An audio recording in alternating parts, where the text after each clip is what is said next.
بخاری شریف کے اندر ایک حدیث مبارکہ ہے کہ ایک مرتبہ عمر فاروق رضی اللہ تعالی عنہ دربار نبوی صلی اللہ علیہ وسلم میں حاضر ہوئے اور حاضر ہو کر کے عرض کیا، اے نبی اکرم صلی اللہ علیہ وسلم، بتائیں کیا میرا ایمان مکمل ہے؟ کیونکہ آپ مجھے اپنی جان کے علاوہ، آپ مجھے اپنی ذات کے علاوہ ہر چیز سے زیادہ محبوب ہیں۔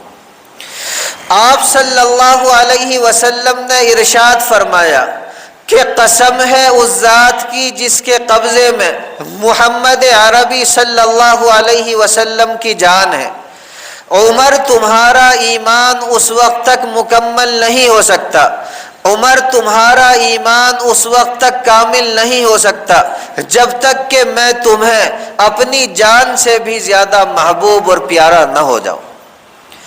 دیکھیں یہ سننا تھا کہ عمر فاروق رضی اللہ تعالی عنہ تڑپ اٹھے، آپ لرز اٹھے، آپ کانپ اٹھے۔ آپ نے فوراً فرمایا، اے نبی اکرم صلی اللہ علیہ وسلم، اب آپ مجھے میری جان سے بھی زیادہ عزیز اور پیارے ہیں۔ آپ صلی اللہ علیہ وسلم نے ارشاد فرمایا کہ عمر تمہارا ایمان اب سچ میں مکمل ہو گیا۔